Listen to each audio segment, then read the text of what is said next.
Welcome to another Fearless. Super excited. This is the 50th show, apparently. And it wasn't even planned, but to celebrate the 50th show, we're having Robyn O'Brien back on. And Robyn happens to have been our most well-watched show with over 7 trillion views. So it's kind of cool to have you back. Welcome. Thanks. It's good to have you. I'm going to go through some housekeeping things before we get started, so bear with me for a second. One thing I want to say is I want to thank Morrow and Andrew Dixon. The artwork that you see at the beginning of the shows that we're on our 50th piece now, those guys put together, and they do it in their spare time, which I don't think they have any because they work at CPB, so it's pretty amazing that they do that for us. And so thanks, guys. Really cool body of work at this point. Let's see. Next week we're not gonna have a show, and the week after we don't have a show. But the reason why is I'll be at Mix, which is a conference in Toronto. So maybe you can tune into that and or attend because that's going to be fun. And then the week following at Expo West. And where is that? Next week's Expo West. Okay, I got it backwards maybe. Yeah. Actually, I think they're all happening at the same time. They're like a day apart, right? Mix. You can speak. It's okay. Yeah. You're at Mix on Thursday, and then you're speaking at Expo West on Friday. Okay, Thursday is Mix. Next Thursday is Mix. Then Friday is Expo West. And then why am I not around the next week? TEDx Greenville. Oh, okay. TEDx Greenville, which I'm not speaking at, but I'm going to attend. John Bielenberg's going to be talking about Common. And then when we come back, we've got an amazing guest. We've got Congressman Jared Polis is going to be on the show. And he cares a lot about food issues. We're going to be talking about food all of today. Oh, someone's here. This is not... Oh, it's FedEx. Can you go run around back? So we're getting packages and stuff. That's cool. Thanks for sending stuff in.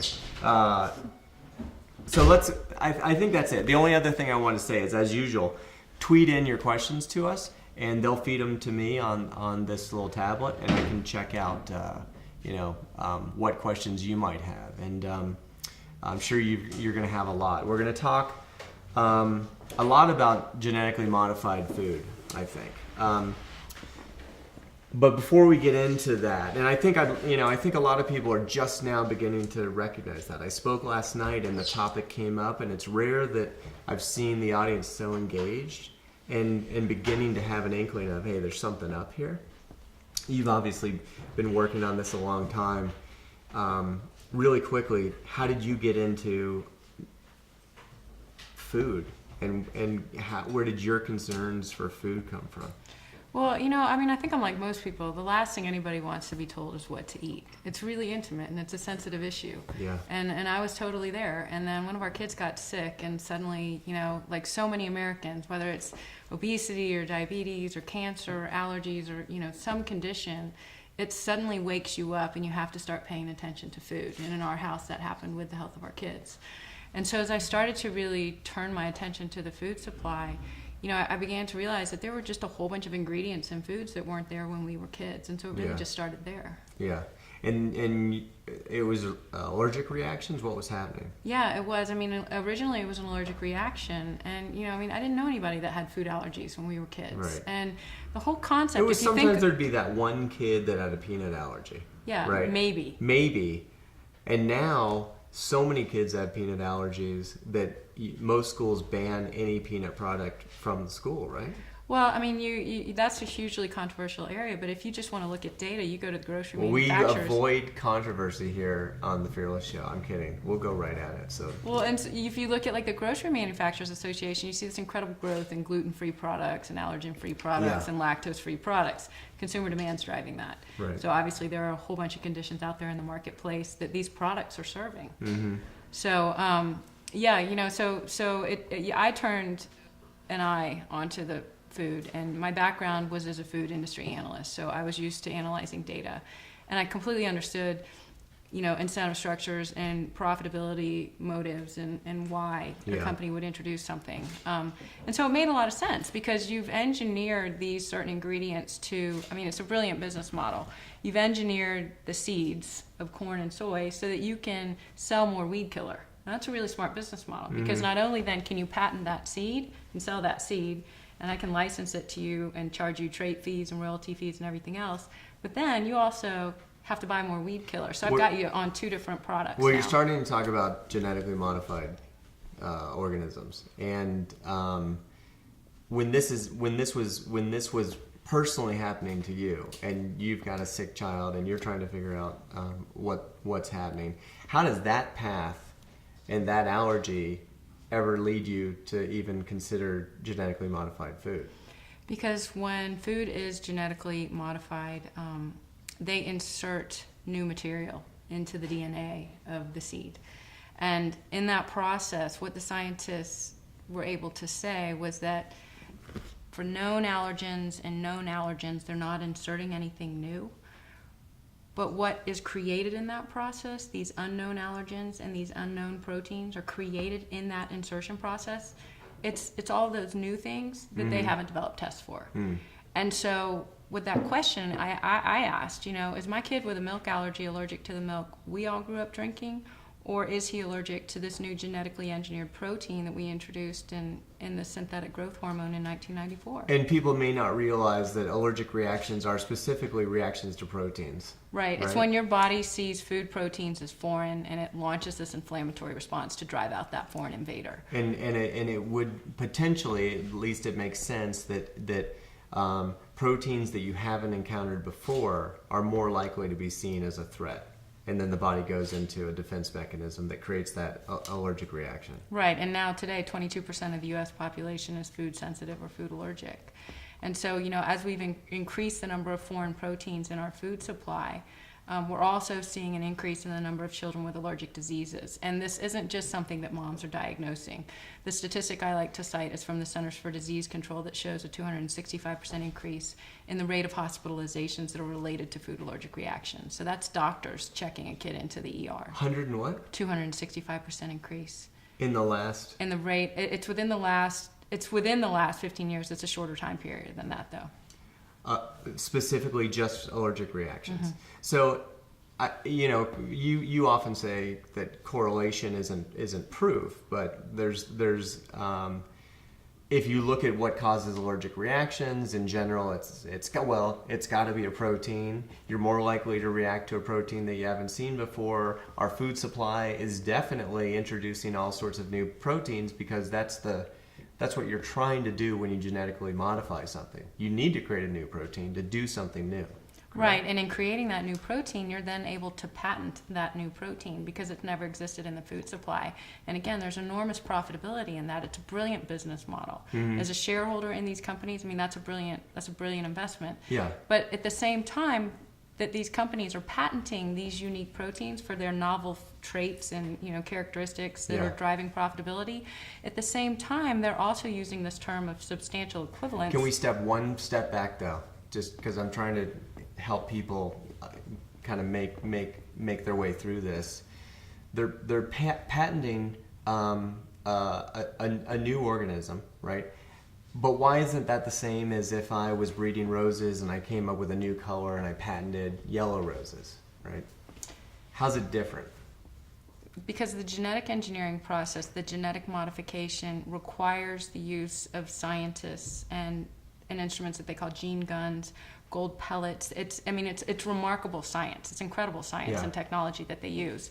And they use these gene guns truly to blast these new proteins into the DNA because they wouldn't occur naturally otherwise, So it's not, when people say, hey, genetic modification's been going on for ages, and you do hear that, it's not accurate.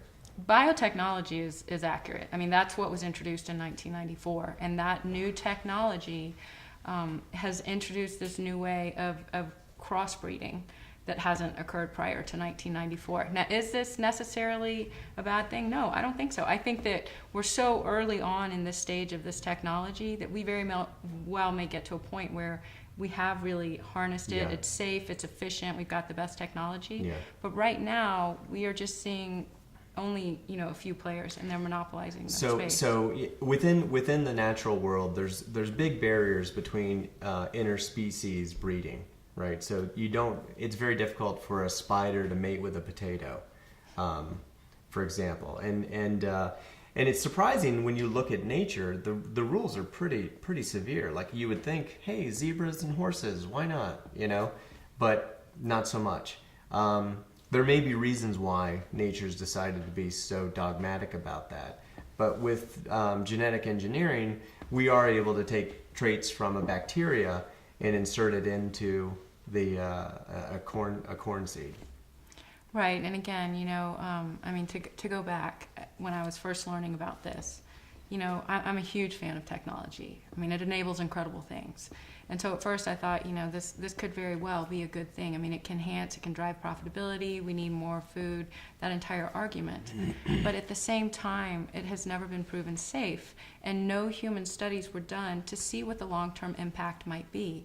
And so for that reason, governments around the world either said, we're not going to allow this into the food supply, or we're going to restrict its use and we're going to label it. Mm-hmm. And furthermore, in some countries, not only did they not want it fed to their populations, but they didn't want it fed to their cows. They were so concerned about the toxicity.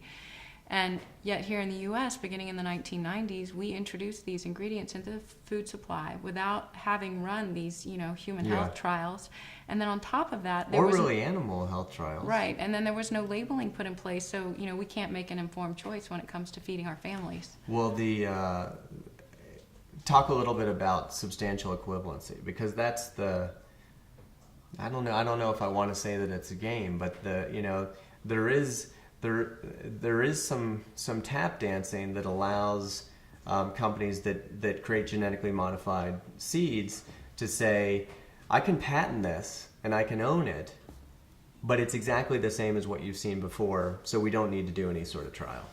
I think the best example for that is probably corn, which was in the late 1990s. There was growing concern of the spraying of insecticides over cornfields. And so using this new technology, scientists were able to take that insecticide and take that insecticidal protein and actually inject it into the DNA of a corn seed, so that as a corn plant grows, it releases its own insecticide. And again, as you injected that new insecticidal protein into the corn seed, they patented that. Right. At the same time, they were claiming substantial equivalence. But what's interesting is that as that corn seed was genetically engineered to contain that insecticide, corn is now regulated as an insecticide under the EPA, where it wasn't before. All corn, or just that particular BT toxin. And so scientists have been able to facilitate the approval process with this term substantial equivalence. And basically, it enables them to forego these health and safety tests. And the claim is that, there will be post-market surveillance. We'll be able to sort of follow it in the marketplace. Yeah. But if something isn't labeled, there's no way to follow it. Mm-hmm. And, again, coming back to that CDC number of a 265% increase in allergies, the marketplace is obviously showing that our population is increasingly allergic. Yeah.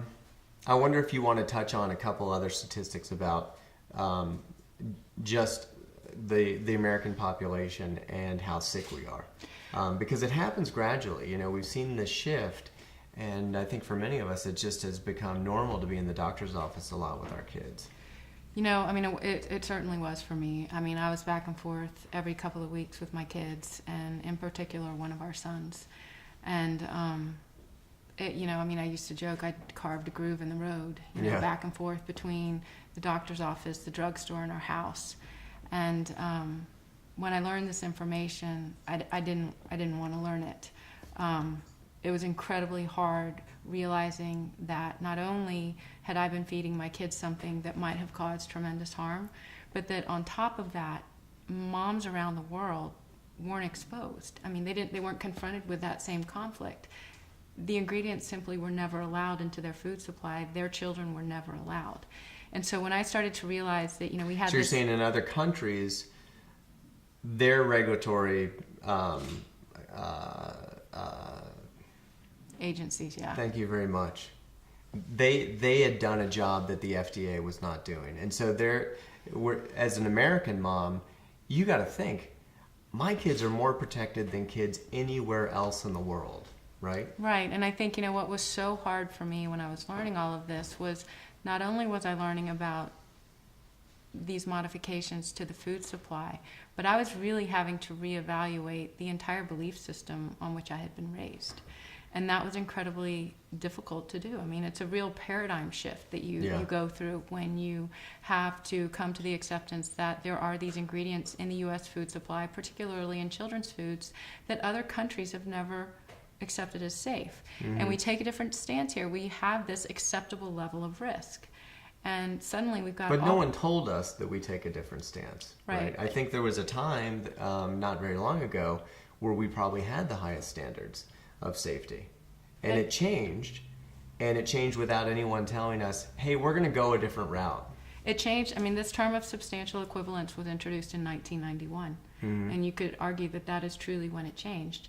And, some scientists out of Cornell like to say, I mean, they'll claim it was an inside job. And we see, a lot of times back and forth between industry and government positions. We've seen it with Paulson and Goldman Sachs. Everybody talked about the revolving door there. Well, the same thing's gone on with the biotech space. And, right or wrong, that's just the system we've all inherited. Mm-hmm. But again, when I really learned that governments around the world had exercised precaution and said, this has never been proven safe, we're not going to allow it into our food supply, to then realize that I had exposed my kids to those foods, that was just, it caused heartache. Right. And so then again, I stepped back and I thought, well, okay, what are the healthcare costs in the United States versus other developed countries? The U.S. has the highest healthcare costs of any country on the planet. We spend more than anybody as a percentage of GDP managing disease. But someone might look at that and say that's just because we're more willing to go the extra mile, to pay for the extra test. It's because our healthcare is so good. Right, but we also have the highest rates of obesity, the highest rates of diabetes, and the highest rates of cancer of any country on the planet. So, it's great once you're already sick, and it feeds that system, but again, it's stepping back. And for me, and the patriotism that's always been woven into me, I stop and I think, if Starbucks is spending more on healthcare costs than they are on coffee, then they can't drive their profitability towards their core competency. And other corporations are in the same... And that's a true story? And other corporations are in the same space. And so what's happening is that, because corporations are spending so much money managing disease right now, it's affecting our competitiveness in the global marketplace. And so it's sort of, I get back to this kind of patriotism on a plate. Like, if we take care of our health at a personal level, at a corporate level, that's gonna do wonders for the economy, because then we can channel our profitability into what we're actually good at instead of managing disease. But to become patriotic in that way, to say we need to manage this, you feel like you had to, you had almost a mourning process for your belief that the FDA was looking out for your kids. I don't want to put words in your mouth, but it was more that, I did the food industry analyst thing. I get that we manage to quarterly earnings, and I recently heard the term short-termitis. And capitalism has a bad case of short-termitis. And so we manage to the next quarter, and I understand that that is in the best interest of the corporations and the livelihoods that provides to so many Americans. But at the same time, to accept these things into the food supply because they've never been proven dangerous, when other countries rejected them because they were not proven safe, again, it's But just as an analyst, do you think it's inconsistent to think that you could work towards creating really healthy food, and that would be bad for business? I don't know if those are necessarily inconsistent. I can see where the short-termitis can make it difficult to make that turn. But if you look at the growth of whole foods and organic, it seems like they can be very consistent. They can, but again... Well, like take milk, for example. Short-termitis created the feeling that, this is probably an oversimplification, but let's use... recombinant bovine growth hormone to up the amount of milk that we can get from our cattle, right? They did that, but now what percentage of the population is allergic to milk that didn't used to be allergic to milk? So they've actually driven people out of their category entirely. Exactly. Their long-term sustainability as a business went down And we're seeing the same thing with genetically engineered soy. We're seeing the same thing with genetically engineered corn. And that's, milk allergy is the most common allergy in the United States. And what's also interesting about that... And it's kind of a new allergy. Right. And what's also interesting about that business model is initially that synthetic growth hormone was helping the cows make more milk. But what ended up happening, it was making the cows sicker. And so where they may have generated savings by the production of more milk, their production costs went up because suddenly they're having to buy a whole bunch of pharmaceutical drugs. Yeah. And, a lot of people will cite the statistic that 80% of the antibiotics used in the United States are used on our livestock. And so, sure, it may be cheaper in the short run to be feeding them this stuff or injecting them with this stuff, but if your production costs are going up because you have to buy all these pharmaceutical drugs for your animals, then, it's compromised. If when you wrote your book, I want to grab it here. This is Robyn's book. And every time I run into somebody, it seems like they're saying, have you read this book? You really should read this book. I'm like, yes, I've read it, but I probably should read it again. When you were a mom, you're confronting this, but you've also got this background as a Wall Street analyst, right? You know how to look for incentive structure. Yeah, where's the money coming from and why is this potentially happening? Which many moms don't have. You probably at times, I think you write about it in the book, felt like, what can I do against this? This is too big, right? But you've done a lot, and I think you encourage a lot of other moms to just take one step. I think a lot of people have asked over the last year and a half what's been the hardest part. And honestly, for me, and part of it was the belief system in which I was raised. I mean, there were a lot of factors. But for me, the hardest part was that little naysayer in the back of my head that kept saying, who are you to do this? Who are you to do this? Can one person really make a difference? And it was so important to me that we place the same value on the lives of American children that have already been placed on the lives of kids in other countries, that I had to figure out a way to get that little naysayer to just be quiet. And honestly, that was the hardest part, And so... How long did that take? It takes a long time. Is it still going on? Got... every once in a while it pops up. But, you've got to surround yourself with people and with a system. And, like I say, it's sort of like a scaffolding. I mean, sometimes you're going to have to surround yourself with a scaffolding that's going to give you the strength to move forward and begin to take those steps. And it's just like, when you're teaching a child how to walk for the first time, it doesn't happen overnight, and it takes a lot of support and encouragement. And so, as I was making these changes, I had to find those people who were really supportive of me, who really were going to believe and help me, move into this space. And whenever, people are saying, what do I do? What's the first thing that I can do? This is so overwhelming. I mean, my first tip is always to find a friend. Because if you're doing it with somebody, then you can share the stories, you can share the funny ones when people roll their eyes at you, and then you have somebody to move through it together with. And it helps. Yeah, that's really good. The process for you, I think, has made you compassionate too, for what people go through to even take one step, because denial is potentially easier, right? I mean, it's difficult to say, I'm going to change this because what I've been feeding my family isn't what I want to feed them. So I have to acknowledge the fact that I kind of, and I don't know if it's a mistake because you didn't know, but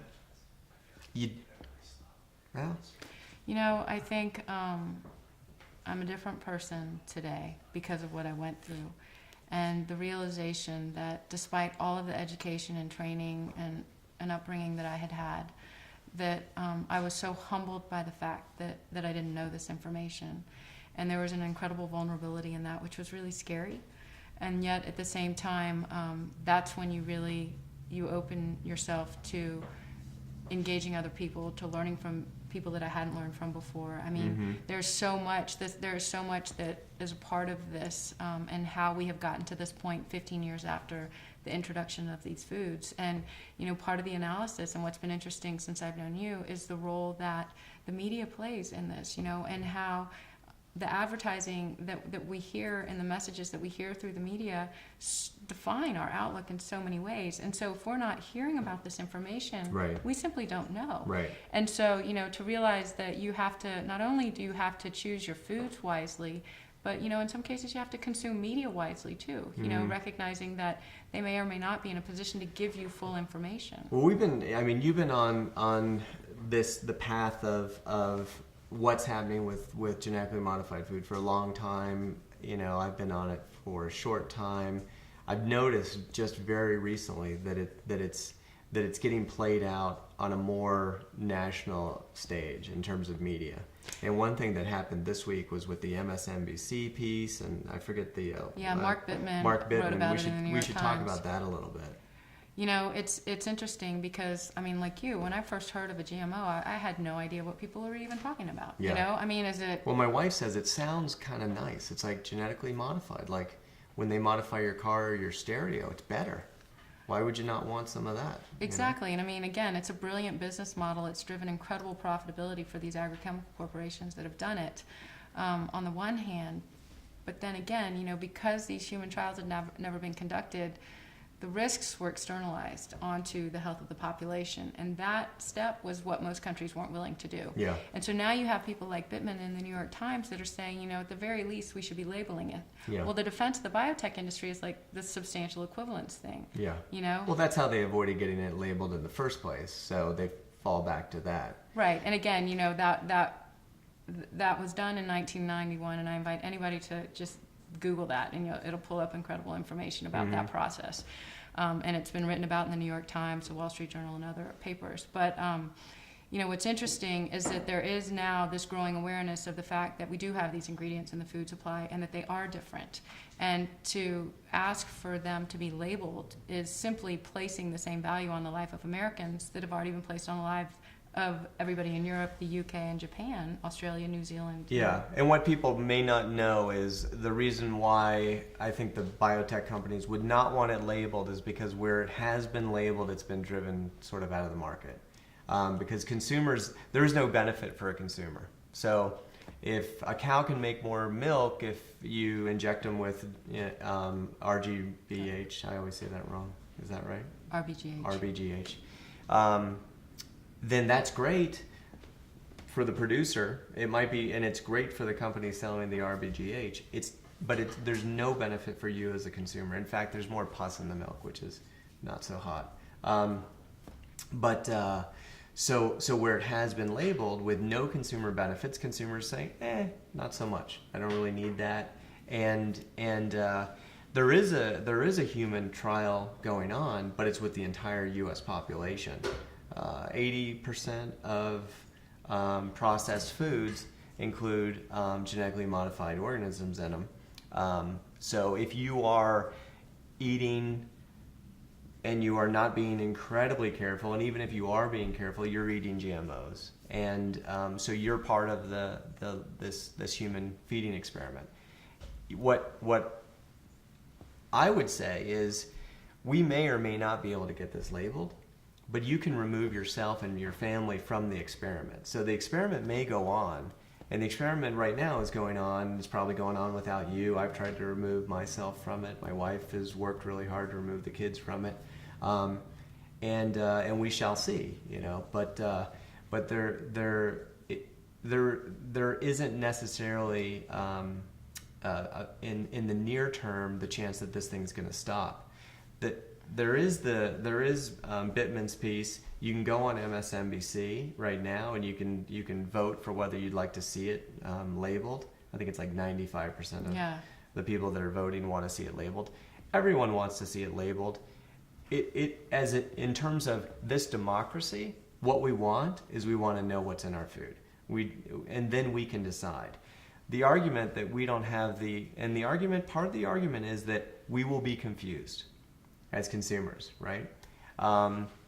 And I think that what they mean is we're stupid, and I think the other thing they mean is they'll choose to not eat it. So whatever you can do if you're out there, I think it's good to spread the word. Most people have a network that they can talk about this issue in, your Facebook or whatever else. Get it out there. And people always want to know, what can I do? Where can I start? And one of the easiest things to do to reduce your exposure, because like you said, according to the Grocery Manufacturers Association, 80% of processed foods contain this stuff. Yeah. Is just try to eat less processed food. Yeah, which is going to be good anyway. Right. So that is a great first step to take, because then you're reducing your exposure to these synthetic ingredients. another one is to find milk that's labeled RBGH free. And that's another great first step. What's interesting though, and I think with your background in manufacturing, demand, and marketing and everything else, is that the industry right now is using this whole message of we can feed the world, using this new technology. But what's interesting is that, the introduction of this new technology really did bring a lot of profitability and increased yields to market over the last 50 years of technology in agriculture. But the promise of the biotechnology in agriculture and the increase in yields hasn't been seen yet. Right. And so, the promise is in the pipeline. Yeah. It's promising these increased yields, but we're not seeing that yet. And a lot of the scientists are now arguing that this green revolution that we have seen in agriculture has really hit its limits, because you can only grow so much soy in one piece of From what I understand, the Feed the World idea came out of the fact that they were losing traction in Europe. They got their PR agencies together and then they said, what can we say about this? And they came up with this idea of Feed the World. It doesn't really hold water. The other one that you'll hear, there's a bunch of arguments you'll hear from pro-GMO people. And all of them sound great, and it would be neat if they existed. One is Feed the World. The other is drought-resistant crops. They talk about it. It doesn't exist yet. And then the other one that they talk about is things like rice that would cure blindness because of its intense vitamin content. Again, none of those things exist, so it is all conceptual. What does exist is they're fighting really hard for people not to know when something that's genetically modified is in their food. I think you just have to ask why. Why are they fighting so hard so that you don't have that information? And is it consistent with how you think of democracy? Is it consistent of where you'd like to see transparency go? And if it is, then you've got nothing to worry about. Monsanto has got your best interests at heart. But I'm not so sure. We should go to some tweet questions. Great Can we idea. give away a book or anything? Yeah, definitely. Yeah? You have enough? Yeah. Okay. Does let's see, what's a good one here? Okay, this is a nice one. With so much information about and overload about health and environment, what are 5 top things people need to think about? And this is from Shisha86. You could do 3. I think, again, one of the things I emphasize all the time is that each person matters so much, and that collectively we are a nation of 300 million eaters. And as we vote with our dollars in the grocery store, we can send an enormous message to these companies and to, the industry that regulates them. And so if you're to kind of start where you stand in any grocery store, it's eat less processed food. Try to reduce your family's exposure to that synthetic growth hormone, RBGH, in the dairy. Yeah. Because not only has it made the cows sick and required all kinds of disgusting, it's created all these disgusting diseases and mastitis and cysts and all of these things that are requiring increased antibiotic use. And you mentioned it before, but 70%, we worry about antibiotic usage. 70% is being used on livestock. It's an enormous number. Yeah. And then on top of that, there were studies that were showing that elevated hormone levels linked to breast, prostate, and colon cancer. And so with 1 in 8 women in the U.S. that now has breast cancer, what most women don't realize is that only 1 in 10 of those cases are genetic, which means 9 out of 10 of them are environmentally triggered. Right. So her question is a great one. So how do we reduce our exposure to these environmental triggers? If there's the possibility that RBGH is elevating this hormone level, I'm going to opt out of that experiment. Right. I'd want you to, I'd want your kids to. Yeah. And so that's another step that anybody can take anywhere. Another one is to just simply try to avoid your exposure to these conventional soy and corn products and derivatives. And again, that doesn't require that you change grocery stores or, suddenly start. Well, what do I do if I'm shopping at Walmart or if I'm shopping at Safeway? It's simply shifting your habits, I think, away from the processed food aisle to more of the whole foods and those ingredients. And we should say now, what are the genetically modified foods out there? Because people probably don't know, and you might think, oh, is this apple looks really big. Is it genetically modified? Right now we've got soy and corn, canola is genetically modified. This genetically engineered protein, RBGH, that's in the dairy. But as you know, I mean, there's a lot of discussion right now about introducing this genetically modified fish that has been designed to double its weight in half the time. Yeah. There are a lot of experiments going on right now with cloned animals, so really it's an area that the industry is looking towards to drive incredible profitability. Alfalfa would be the other one that you didn't mention. Alfalfa is mostly fed to animals, and in Europe now the labeling has moved from just what has genetically modified ingredients to you can actually shop for products that weren't nourished with genetically modified ingredients. And then sugar beets again, and when you step sugar back, beets is a good one to mention. And you look at the policies, everybody's really aware right now. I mean, just today, the UN reported that food prices have hit a record high. Sugar is definitely hitting record highs, and so if the industry can introduce a synthetic, cheaper alternative for sugar, which the sugar beet industry, with genetically engineered sugar beets, that's what they're hoping to do. Yeah. Then again, it's driving profitability for industry. Yeah, sugar beets worries me because I've been trying to avoid high fructose corn sweetener, and now you've got and that has kind of begun its way out in some ways. You see Pepsi doing their throwback, and I think their throwback is an excuse to create a product that's got sugar in it, but then there's the potential that that's a genetically modified sugar beet sugar. It's just getting back to ingredients that our grandmothers would have used. I mean, it's really simple stuff. It's of course you don't want to overload on sugar, but to use an ingredient that has been in the food supply for thousands of years versus one like high fructose corn syrup, which was just introduced in the 1980s. But there's only a handful that you got to be careful about, right? And then if you're shopping from the edges of the grocery store, you're pretty good. Most of your fruits, vegetables are not genetically modified. If you're making your own food, you can pretty easily avoid it. Eating out's a whole nother story. Someone tweeted in a question about the recent GMO alfalfa news once, to hear your thoughts on that. Well, again, I mean, when I first heard about GMO alfalfa, you kind of asked the question, why do I need to care about this, Yeah. And it's the fact that genetically engineered crop is fed to our cows, to our dairy cows. And so, the cows are what they eat. And so suddenly you're introducing a new food into their food supply that has never been tested. We don't have any safety assessments.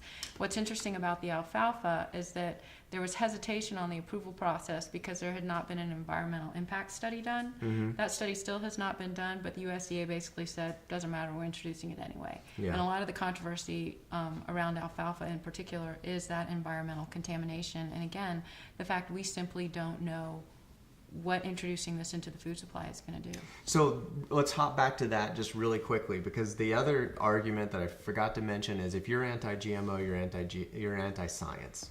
You'll see that a lot in the opposition side, and I really don't think that that's accurate at all. I feel like if you're concerned about genetically modified foods, what most advocates are asking for is more science. Like, let's see long-term animal feeding studies. Forget the human ones. Like, let's see the long-term animal feeding studies. Let's have them a prerequisite to the approval process, the way that they would with many other things. And right, so and I think more science is what I would ask for, and I agree. The potential of GMO is amazing. But it's a science that we're probably letting out of the laboratory a bit too early, and doing this large scale feeding experiment on people, and it's the wrong group. Let's start with some rats. Well, and again, another concern that's actually shared by the Department of Justice is the monopoly that's in place right now. And as anybody who has looked into capitalism knows, I mean, a monopoly is not in the best interest of the consumer, because you aren't having the most efficient, most effective, safest technologies brought to market. And so if you can lower those barriers to entry and introduce competitors, then you really can advance this technology and have a healthy market competition. Perfect segue. Someone wants to, and they should get a book for this too.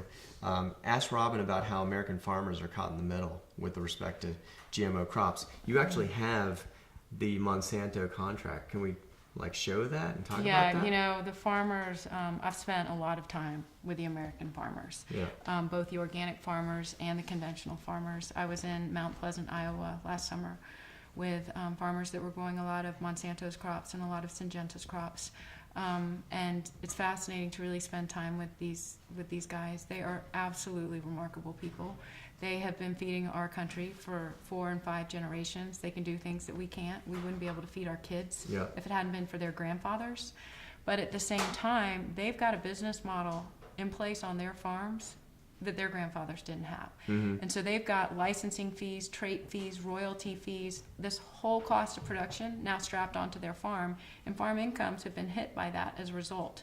And so what's interesting, what has also just shifted is that while the biotech industry wants to claim that all of these crops are substantially equivalent, they're just the same, there's nothing new that's been introduced, recently they have just implemented a new technology agreement that shifts all liability onto the farmers. And so when the farmer is purchasing that seed, the farmer is also signing off on all liability, any damage, any personal injury, illness, anything that might occur as a result of that seed. And so again, as a shareholder, with the consumption of that seed, or with the purchase of it from the biotech industry. And so as a shareholder, that's exactly what I would want to see. I'd want to see all liability shifted off the balance sheet, which they're able to do that by getting farmers to sign this. But the farmers are now assuming the liability for that crop. And it's the contract is so extensive that it extends beyond the life of the relationship with that farmer to his farm. When he sells his farm, that contract has to also go on to the next person. It's tied to the land. Could you break it? Like what? I mean, the terms of this contract. I mean, you can see. I don't know if you could. You could probably try to zoom in on it, but I mean, it is just micro print, and it's multi pages too. And again, it's brilliant in terms of shareholder profitability. The executives are absolutely doing their duty. Their fiduciary obligation is to shareholders, and so to shift liability onto the farmers. But personally, having spent a lot of time with these guys, I mean, they're remarkable people. And to see how the business model has changed so dramatically in the last 15 years, it's not the farming that their grandfathers did. You, as a mom, I think you're a powerful voice, and you were talking earlier that Monsanto sort of recognized the power of moms, and was it Monsanto? Who was it? A lot the biotech industry. Again, I mean, you would appreciate this. They're figuring out what sells. They're figuring out what sells, and how do you manufacture demand, and what now they're trying to manufacture goodwill. And so the way that they're trying to do that is use mom farmers in their campaigns and in their ad campaigns.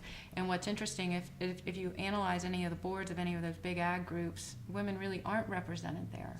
And so, again, it's sort of false and misleading. I mean, it's nice to create this sense of well-being around the mom farmer, but in reality, it'd be great to really see those, because I know some of those moms that are farming these biotech crops, and to really see those voices and have them heard on those boards would be tremendous. Yeah. And within organic, there actually are more women on the boards. What's interesting is that the trade organizations in the organic industry, which, again, by definition, it defines a process of agriculture. In that process of agriculture, they're not allowed to use these synthetic toxic ingredients or genetically engineered crops. And those organizations, interestingly, are run by women. Why are women so much more ready to change things? And I talk to guys and I talk to women, and guys just to some degree we tend to throw up our hands and say, it's done, we can't fix it. And then I run into a lot of moms that are really a little bit, they're just tougher. They're like, screw this. Something's got to be done. I think it's because every day you're dealing with it every day with your kids. You're fixing stuff every single day. You're picking them up, you're putting a Band-Aid on their knee, you're dusting them off, and you're sending them back out into the world, and that's what we do. And so, when mothers realize that you have, there's stuff in our food that could be causing our children harm, I mean, it's just, you just want to defend and take care of and nourish your children, and it's a very, I mean, I think it's something innate. You had talked about your family and your upbringing. There's a good question here from Jason, which is your father still resistant to the information that you're sharing now? No, what's interesting with Dad is, and we've come a long way, and it really, I'm so grateful for everything we went through, because it did give me such sensitivity for how hard it can be to hear something different and new. And that, you know, when somebody's saying, oh, just change grocery stores or shop differently, I mean, you may be calling for a very dramatic shift in that person's life, and it's going to challenge relationships and belief systems. And it's interesting with my parents, again, you know, not only are we seeing all these conditions like diabetes and cancer and ADHD and allergies, but we're also seeing an increase in Alzheimer's. And, you know, they're seeing that in their friends. And so now, to exercise precaution for their age group, they're saying, you know what, we're going to opt out of this too. Because, you know, a generation ago, we didn't know everybody that had Alzheimer's. And now all of a sudden, all these people have Alzheimer's. And if we can exercise precaution, not be exposed to neurotoxins in the food, then, you know, that was their own self-interest. And that's what if you feel them. like, I think a lot of people feel like, I mean, this, what you're saying, people will try to frame it as elitist, and they'll say, you know, the average American can't afford to eat that way. They can't afford to make these changes. What if you feel that you can't afford to make these changes? Everyone can afford to do one thing. And to buy a bag of noodles in the grocery store versus that box with the fluorescent orange powder doesn't cost any more.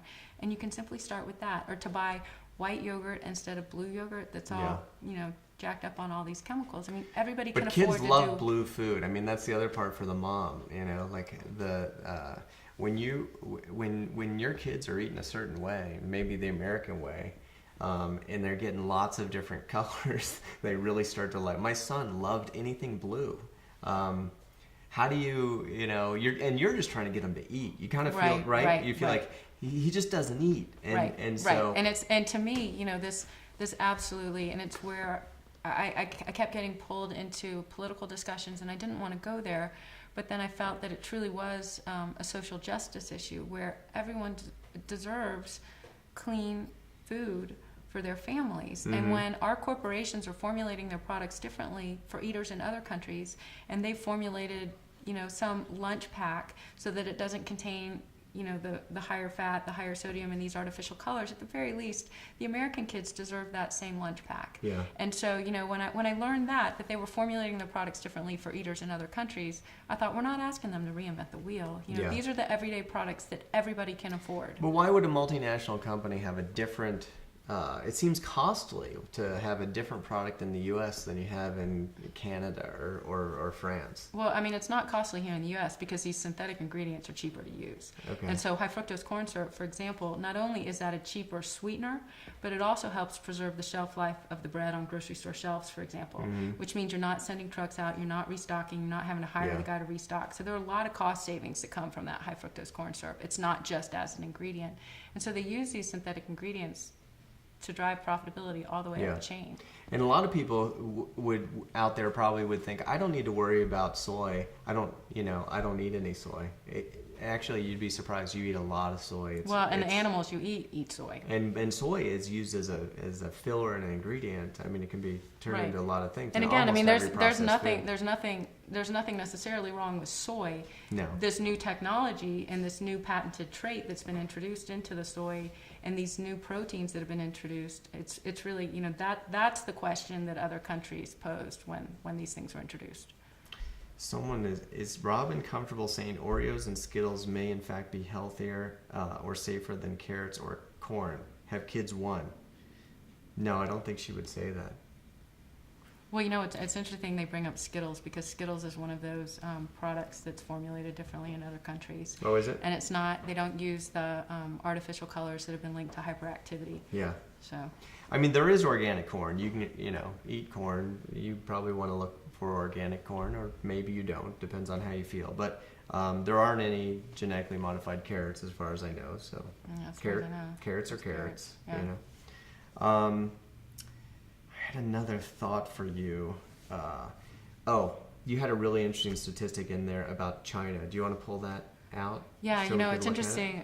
There was a report that just came out. It's the 15th. We like show and tell. It's the 15th anniversary of the introduction of genetically engineered crops. Woo! So, and our 50th show. How weird. You know, the Economist just this week has run a whole bunch of stories. I'll hold this up while you talk about it. And this chart gets into genetically modified crops and their adoption in the last 15 years. Interestingly, the U.S. commands the market, with over half of the world's crops being grown here in the United States. What's also interesting to note is that only 29 countries out of the world's 195 have actually adopted the growing of these crops. And I think probably the most interesting data point on here, if you can zoom in all the way, the dark blue shows 2010 growth over 2009. And so most, of the countries that are playing in this space, in this product, they're increasing, their growth, except for China.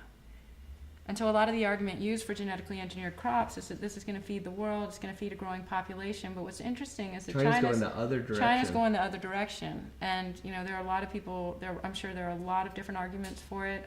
The fact that these crops, the fertilizer costs that are associated with them, the fuel costs that are associated with them, how that's tied to the price of oil. There are a lot of incentives, for people to either engage or not engage, depending. And to me, it was fascinating that, the population growth and the argument of food prices going up being driven by China and India, and yet China's not adopting the growth of these crops. Yeah, who knows more about population than China, and who's got more political will than China?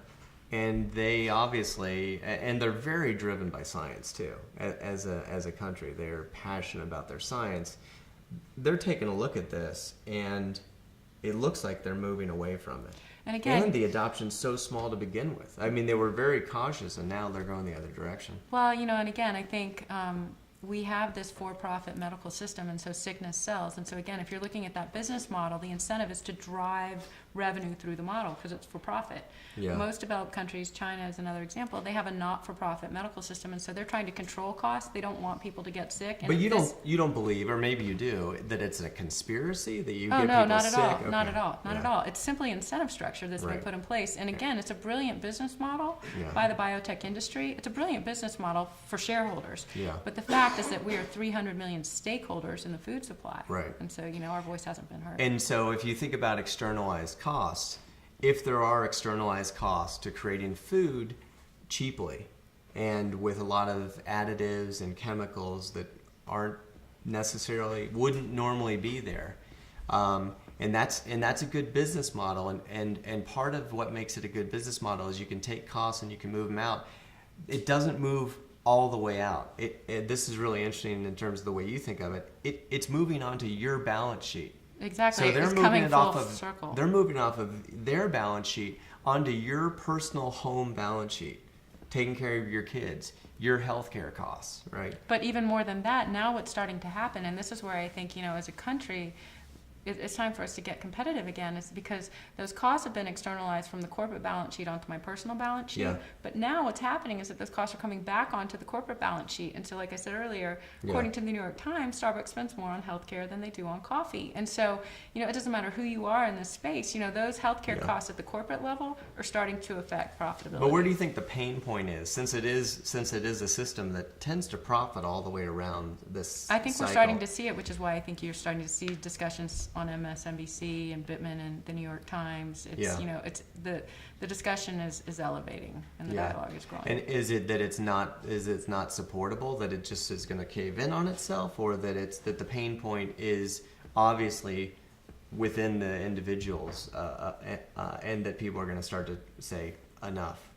I think we're seeing, for every American, we spend 16 cents of every dollar managing disease and only 9 cents on food. And that 16 cents number is getting higher and higher every year. Mm-hmm. And so, all of a sudden, given all of the conditions that all of us are managing in our families, all of these different health conditions, people are suddenly stopping and saying, what can I do? How much of every dollar, you may know this just because you're a Wall Street analyst type, how much of every dollar is spent on your car? Yeah, I don't know. I mean, is it more than food, or is it? It would be interesting to see the breakdown, like technology and TV and cable and all that kind of stuff. But again, to me, it's not telling people what to eat. It's simply saying. But you should sell your car and get better food. But I'm telling people what to do. You maybe aren't comfortable with it, but. I mean, I just think there are ways that people can exercise precaution in any grocery store in the country, Costco's or Sam's. I mean, there are ways that we can go about doing this to protect our families. Yeah. So, and I think that's the exciting opportunity. And if you the other thing that we've talked about sometimes is it's a shifting of priorities, right? Where am I going to find the time, And this is only theoretical, but I think the numbers would support it. If you spend more time cooking with your family, if you use, ingredients and non-processed food, you will find the time in that you will statistically not be in the doctor's office as much. Yeah, I mean, you can either pay for healthcare at the grocery store, or you pay for disease management at the doctor's office.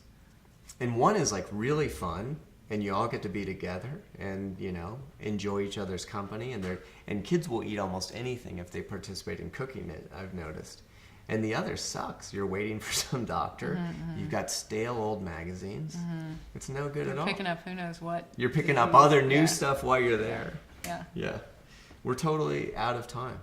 It always flies. It's really, really good to have you on our 50th show. Thanks to everybody who tweeted in questions. We're gonna get some books out to you. Did we get a hold of who were the tweeted questions? Did someone capture that? All right, so we're good. We'll see you in 2 weeks with our guest Jared Polis, and we'll talk, I think, a lot more about food actually, and more of what's happening in government around food. So thanks. See you next time. To the fight, shoot the breeze, discourse dialogue. Bring to light to be revealed with eloquence forever flowing.